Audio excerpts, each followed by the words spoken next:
Yesterday, NASA released images that no human being had ever seen. Not simulated, not rendered by a supercomputer, not reconstructed from orbital data collected by a satellite that has never carried a single person. Real photographs, taken by real human hands from a real window, a small oval of reinforced glass aboard a spacecraft called Orion, traveling at thousands of miles per hour, 252,756 miles from the surface of the Earth. That number needs a moment, 252,756 miles.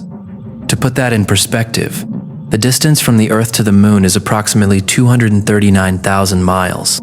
These 4 astronauts didn't just reach the Moon, they flew past it, they went beyond it, and then they kept going. For a brief window in time, on April 6, 2006, Reed Wiseman, Victor Glover, Christina Koch, and Jeremy Hansen became the 4 most remote human beings who have ever lived. No one in human history has ever been farther from Earth. Not the Apollo astronauts, not the cosmonauts aboard the ISS, not anyone. These 4 people looked out of their window and saw something no person has seen with their own eyes since December of 1972. The Moon, not in a photograph, not in a simulation, but real, massive, hanging in the black, its surface close enough to study and detailed enough to count craters. And tucked inside the 10,000 photographs they brought back as a single image, a moment so quietly human, so unexpectedly devastating, that when it happened, 4 astronauts held each other behind the Moon and cried. And in Houston, the engineers and flight controllers who had spent years building this mission went completely silent. Today, we are going to look at every significant image they released. We are going to understand what they saw, where they went, what records they broke, and why this mission changes everything about what comes next. And at the end, I'll tell you about a crater that has no scientific designation on any official map, one that now carries a woman's name, a woman who never got to see this day. Let's begin. To understand why these images matter so much, you need to understand what Artemis II actually was, and how close it came to never happening at all. The Artemis program was announced in 2017. The goal was not a repeat of Apollo. This was not about planting a flag, taking some photographs, and coming home. The goal was a sustained human presence on the Moon. A base, an outpost, a permanent foothold on another world that would serve as the launch pad for everything that comes after it. It was the most ambitious spaceflight program since Apollo itself, and from the very beginning it struggled. Budget overruns compounded. Design changes created cascading delays. Political battles erupted between NASA, Congress, and private contractors who each had their own interests in how the program took shape. The Space Launch System, the massive rocket at the center of Artemis, was years behind schedule and billions of dollars over budget before it ever left the ground. Critics called it a jobs program dressed in a flight suit. Some members of Congress called for canceling the entire effort and redirecting the funding to commercial alternatives. Then the suits weren't ready. Then the lunar lander wasn't ready. Then Artemis I, the first unmanned test flight, was delayed, scrubbed, delayed again, and scrubbed again, before finally launching in November of 2002. When Artemis I finally flew, when the Orion capsule completed its 5-day journey around the Moon and splashed down cleanly in the Pacific, something shifted. It worked. Not perfectly. During re-entry, engineers discovered that the heat shield had ablated, burned away, in patterns that differed from what computer models had predicted. Microscopic pieces of material had been lost in ways that raised questions. Not catastrophic questions, but serious ones. The kind that could not be ignored when the next flight would carry 4 human beings inside that same capsule. Teams spent months analyzing the data. They ran simulations.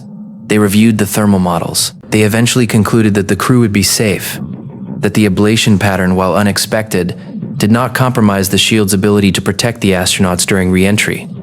That conclusion cleared the way for Artemis II. On April 6, 2026, 4 people climbed into a capsule on top of a rocket taller than the Statue of Liberty and went back toward the Moon for the first time in more than 50 years. Who are these 4 people? Reed Wiseman is the commander, a former naval aviator, a veteran of 1 previous spaceflight, 6 months aboard the International Space Station in 2014. He was selected as commander of Artemis II in 2003. In press conferences, he doesn't speak in slogans or perform inspiration for the cameras. He speaks in specifics, technical language that occasionally breaks open into something unexpectedly personal.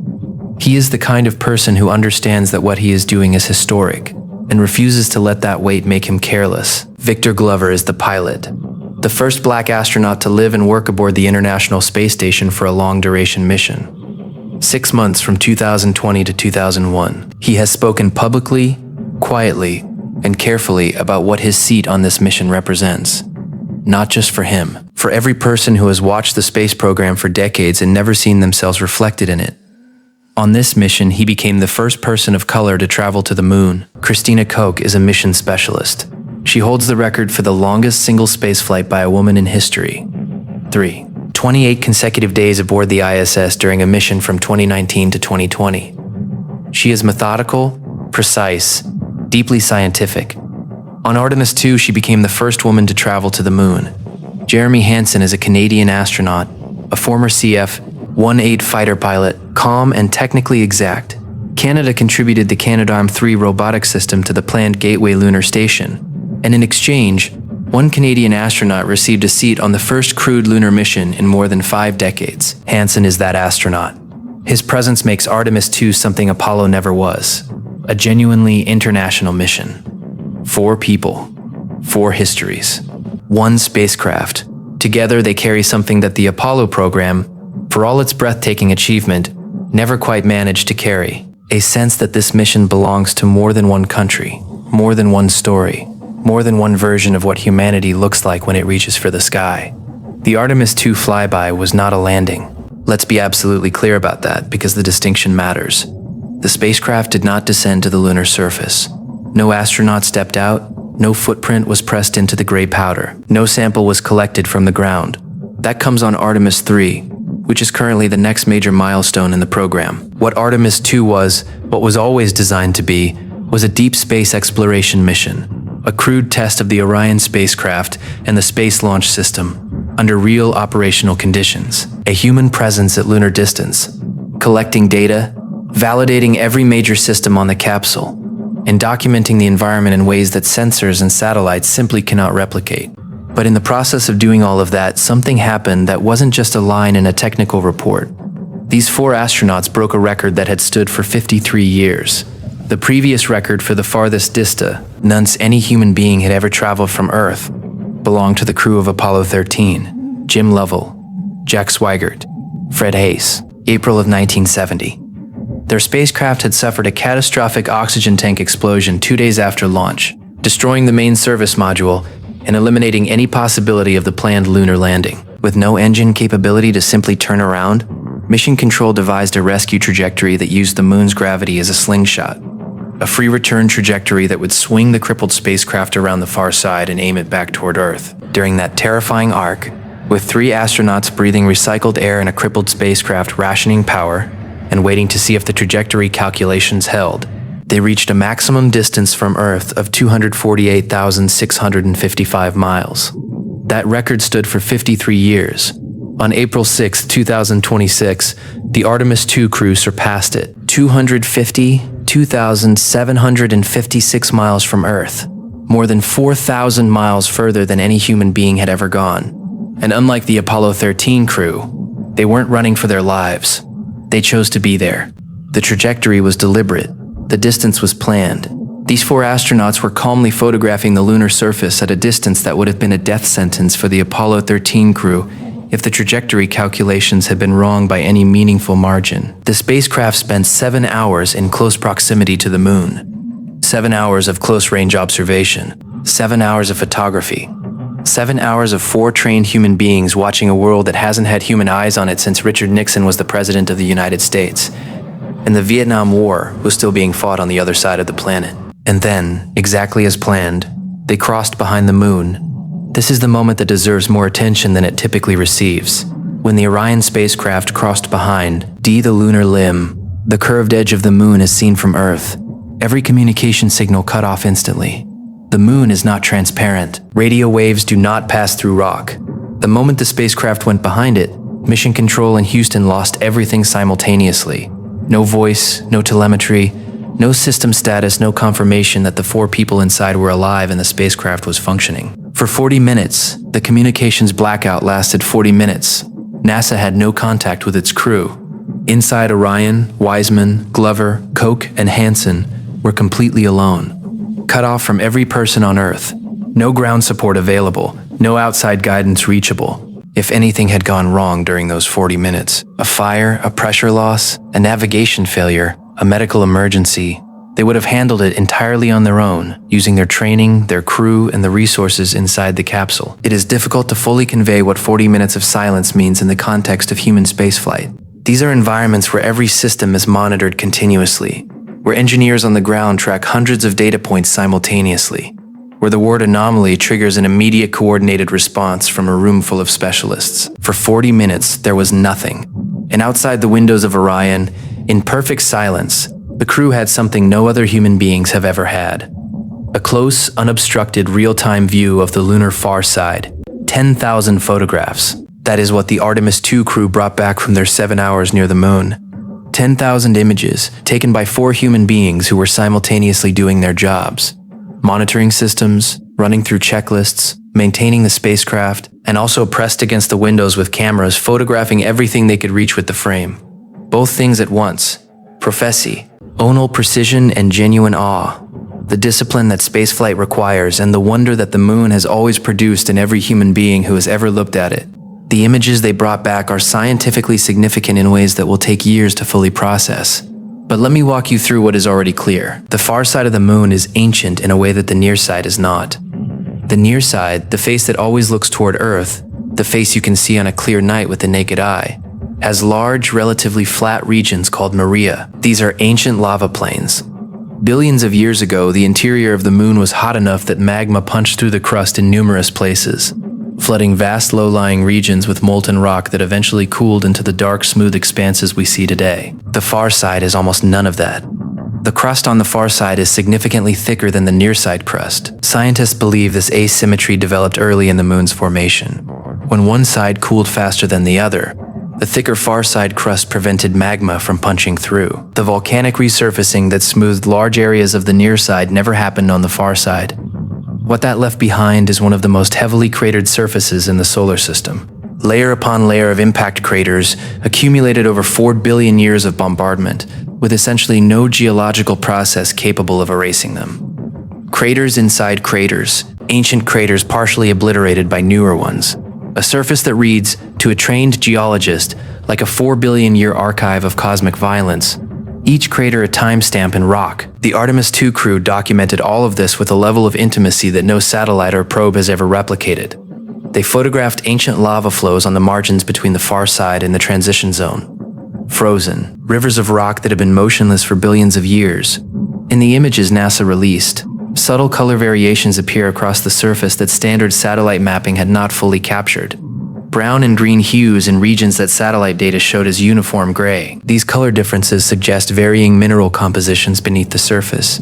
Concentrations of iron, titanium, or other elements that carry information about the moon's geological history, and, by extension, the history of the early solar system. They documented Hartsprung Basin, one of the largest impact structures on the entire far side, a massive double ring formation created by an ancient collision so violent that the shockwave compressed and rebounded the crust, forming concentric rings of fractured rock stretching more than 560 kilometers across. The Artemis II photographs of Hertzsprung reveal details that orbital imagery has never captured at this resolution. They observed the Oriental Basin as well, a multi-ring impact structure that straddles the boundary between the far side and the limb. One of the youngest large-scale impact events on the moon, at approximately 3.8 billion years old. The crew photographed it from an angle that ground-based telescopes and orbital satellites cannot replicate. And then 6 times during their far side passage, the crew observed something that was not on their primary checklist: meteoroid impacts. Small rocks, debris drifting through the inner solar system, striking the darkened lunar surface in real time. Each impact produces a brief, intense flash of light against the dark terrain. The moon is hit constantly. With no atmosphere to burn up incoming objects, every piece of space debris that crosses the moon's path strikes the surface at full orbital velocity. We have known this happens. We have photographic records from Earth-based observatories that specialize in monitoring the moon for impact flashes. But these were human beings, looking through a real window, watching the moon be struck by space debris in real time. Not recorded footage reviewed after the fact. Not a detection algorithm flagging an anomaly in a data stream. Eyes on glass. 6 flashes, 6 separate moments of impact. each one a reminder that the lunar surface is not a peaceful place. It is a world under continuous assault, absorbing impacts the way Earth absorbs rain, constantly, invisibly, in enormous quantities. And then, as the spacecraft began to emerge from behind the moon's limb, the crew witnessed Earth set. Earth set is what happens when Earth, the only home any human being has ever known, the only planet where any human being has ever set foot, appears to sink below the lunar horizon. From the moon's surface, Earth doesn't move much. It hangs near the same position in the sky. But from a spacecraft in motion, curving, orbiting, sweeping through an arc, the geometry shifts continuously. For a brief moment during the Artemis II flyby, Earth disappeared behind the edge of the moon, a crescent of blue and white, clouds visible over the Pacific Ocean, the nighttime shadow covering the eastern hemisphere, getting smaller in the frame, getting thinner, and then gone. There is no instrument that measures what that moment costs, no sensor that captures what it means to watch every living thing you have ever known disappear behind a rock. But every human being who has ever seen Earth from space says the same thing. It changes you in a way you cannot undo. What happened next was not a surprise, but it was not something that could be fully anticipated either. The mission planners had known about it. The orbital mechanics had been calculated. The geometry had been modeled. But knowing something will happen and experiencing it in real time, through a real window, with your own eyes, are two entirely different events. As the Orion spacecraft completed its arc around the moon and began its return trajectory toward Earth, the moon drifted directly in front of the sun. A total solar eclipse. Not the kind you observe from a folding chair in your driveway with paper glasses. Not a partial eclipse where the sun becomes a crescent and the light takes on a strange flat quality. A complete total solar eclipse, observed from a spacecraft in deep space, with the moon appearing enormous against the absolute black of the vacuum. From Earth's surface, total solar eclipses are possible because of one of the most extraordinary coincidences in the solar system. The sun is approximately 400 times larger than the moon, and approximately 400 times farther away. The two objects appear almost exactly the same size in Earth's sky. When they align, the moon covers the sun with uncanny precision. Not too large, not too small, but almost exactly matching the solar disk. From the position of the Artemis II spacecraft, the geometry was different. The moon was much closer than the sun. It dominated the frame, and as it crossed in front of the sun, the black disk of the moon was surrounded by something that only becomes visible during totality. The solar corona. The corona is the sun's outer atmosphere, a structure of superheated plasma, material hotter than the surface of the sun itself, extending millions of miles into space in all directions. Under normal conditions, the corona is completely invisible. The sun's photosphere, the visible surface, is so overwhelmingly bright that the corona is simply washed out, drowned in glare. The only way to see it from Earth is to wait for the moon to perfectly cover the photosphere. During a total eclipse, for a few minutes the corona appears. But from Earth, even under perfect eclipse conditions, the view is filtered. Earth's atmosphere scatters light. Even with the sun blocked, there is residual illumination from the surrounding sky that reduces contrast and limits the detail that can be resolved with the naked eye. From the Orion spacecraft, in open space, with no atmosphere, no scattering, no interference of any kind, the corona appeared in its complete, unfiltered, uncompromised form. The crew described structures they called baby hairs, thin luminous filaments of plasma extending outward from the moon's silhouette. Delicate, almost translucent streamers of superheated gas moving outward from the sun at hundreds of kilometers per second.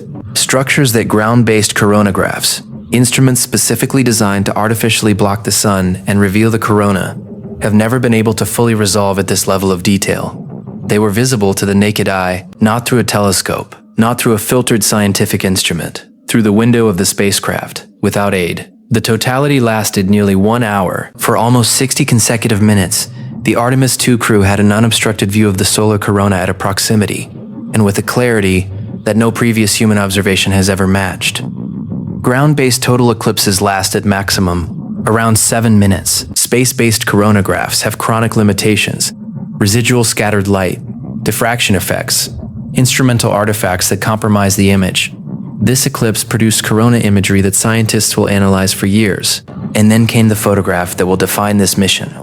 One image, one frame of time. In it, the moon is centered. The solar corona rings it in delicate white filaments, reaching outward in all directions like fine thread pulled from the edge of the dark disk. To the left of the moon, Venus, bright and sharp against the black. Below Ann, D to the right of the moon's limb, Saturn, its rings barely resolved at this scale, but present and identifiable. And in the broader field of the image, Mars. 4 planets in a single frame, the moon in eclipse, the corona fully visible, taken by astronauts in a real spacecraft at the farthest point from Earth any human being has ever reached, on April 6, 2006. There is no digital compositing in this image, no layering of separate exposures, no post-processing that combines independent frames. One photograph, one shutter release, one moment in which the geometry of the solar system aligned in a way that had never been captured by human photographers at any point in human history.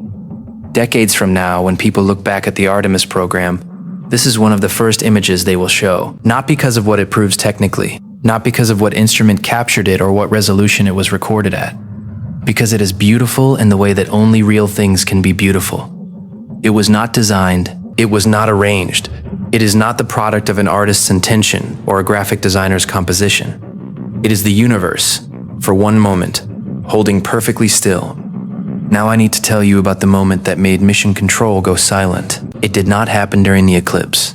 It did not happen during the record-breaking distance flyby, or the communications blackout, or the Earth set, or the 6 meteoroid impacts. It happened during the scientific survey work, during the ordinary, professional, methodical process of cataloging what the crew was observing, during the part of the mission that looks from the outside like data entry. Astronauts on lunar missions are granted the authority to name geological features they observe in the field.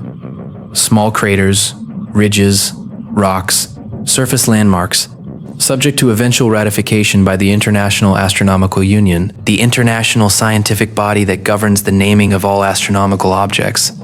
This has been standard practice since Apollo. The astronauts on the lunar surface during those missions named rocks and craters and ridges that caught their attention, creating a working vocabulary for the terrain around them that helped ground controllers follow their movements. Wiseman, leading the survey documentation during the far side transit, was cataloging craters in the region near the Oriental Basin.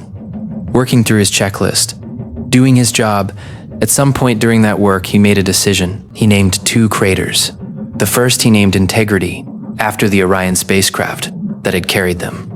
A direct name, a functional tribute, a landmark for future crews, a marker on the map that tells whoever comes next something about who was here first and what brought them. The second crater he named Carol. Carol Taylor Wiseman was Reed Wiseman's wife. She was not an astronaut, she was not an engineer or a physicist or a mission controller. Her name does not appear in any space program document. She was not part of the Artemis team in any official capacity. She was a nurse. She worked in a newborn intensive care unit. Her professional life was spent in one of the most demanding and emotionally consuming environments that exists in medicine. A ward where the patients cannot advocate for themselves, where the margin between survival and loss is measured in grams and millimeters of lung development, where the nurses carry a weight that the job description does not fully capture, and the paycheck does not adequately reflect. For years, her job was to keep the most fragile human beings alive. She did the opposite of what her husband did. He reached outward, toward orbit, toward deep space, toward distances that most people cannot genuinely visualize. She reached down, toward the most dependent, the most vulnerable, the most irreducibly human moment that exists. Reed Wiseman was selected as commander of Artemis II in 2003. Carol Taylor Wiseman died in 2002. She died of cancer. Before the mission she had watched her husband train for, plan for, postpone plans for, rearrange his life around. Before that mission became real. Before the launch. Before the photographs. Before April 6th, 2026. She never got to see this day. And so 252,756 miles from Earth, behind the moon, with no signal to Houston and no audience of any kind, her husband named a crater after her, on the far side of the moon, a surface with no weather, no wind, no erosion, no process capable of wearing anything away. A feature named today will carry that name in 1,000 years, in 1,000,000 years, in 1,000,000,000 years. The moon has been geologically quiet for billions of years. What is written there now stays. He wrote her name into the geology of the solar system. When Wiseman announced what he had named, and why, the other 3 astronauts responded the way human beings respond, when something real is placed in front of them, without warning and without preparation. They held each other, floating in zero gravity in a spacecraft on the far side of the moon, in the communications blackout window, with no signal to Earth and no one watching. 4 professional astronauts, trained for years to maintain composure under pressure, to keep their voices steady and their decisions precise, held each other and cried. In Houston, when the signal returned and the moment was relayed, the flight controllers who had been monitoring this mission around the clock, tracking systems, watching data, managing the endless technical complexity of keeping 4 human beings alive in deep space, observed a moment of silence. No announcement was made, no ceremony conducted, no speech delivered. Jay, used to a room full of engineers and scientists, pausing together in the presence of something that their instruments could not measure and their training had not prepared them for. Grief and love, and the strange, overwhelming weight of being human in a universe that does not require us to feel anything, and yet somehow produces creatures who cannot stop. This is the part of space exploration that the textbooks do not cover. You can read about propellant mass fractions. You can study heat shield ablation rates and orbital mechanics and life support redundancy systems. You can memorize every technical specification of every spacecraft ever built and every mission ever flown. And then an astronaut names a crater after his dead wife. And all of that falls away. Because what the Artemis II mission revealed, more clearly than any image of the solar corona, more precisely than any broken distance record, more sharply than any scientific data collected during 7 hours of lunar observation, is something we already knew and needed to be reminded of. We go to space because we are human, not despite it, not by overcoming our grief or our love or our need to name things and mark them and make them mean something, not by setting those things aside in the interest of professionalism and mission objectives. Because of all of that, the moon has been there for 4.5 billion years. It has been struck by meteoroids and bathed in cosmic radiation, and mapped by satellites and studied by every generation of scientists who has ever pointed an instrument at the sky. But it did not have a crater named Carol until April 6, 2026, until a man looked out of a window at the farthest point from Earth any human being has ever reached, and decided that the most important thing he could do in that moment, the thing that mattered most, at the edge of everything, was to make sure that someone he loved was not forgotten. That crater will outlast every spacecraft ever built. It will outlast every agency, every government, every institution involved in this mission. It will outlast every person alive today. It will still be there when whatever comes after humanity looks at the moon and tries to understand who was here first and what they cared about. Now they will know. NASA will continue releasing images from the Artemis II flyby over the coming days and weeks. The scientific teams analyzing the photographs have years of work ahead of them. The mineral composition data, the corona imagery, the far-side crater documentation. Each dataset a separate thread that will take time to fully follow. The crew is already on their return trajectory, heading home, carrying 10,000 photographs, a broken distance record, and a grief so quietly enormous that it silenced a room full of engineers. When they splash down, something will have already changed, not in the hardware, not in the budget or the program timeline or the political calculations behind the Artemis program. In the record. The record now says the farthest any human being has ever traveled from Earth is 252,756 miles. The record says the first woman to reach the moon was Christina Koch. The record says the first person of color to travel beyond low Earth orbit was Victor Glover. And somewhere in an international database that catalogs the geography of the solar system, the record will say there is a crater on the far side of the moon called Carol. The moon is not the destination. We have known that for years. It is the stepping stone, the doorstep, the refueling station on the way to distances that make 252,756 miles feel like a short drive. But before we go further, we had to come back here first. We had to look at the moon again, up close, with human eyes, and remember what we are really doing when we reach F, or space, not escaping Earth. Understanding it. Subscribe if you want to be here when what comes next begins. Because it already has. See you in the next one.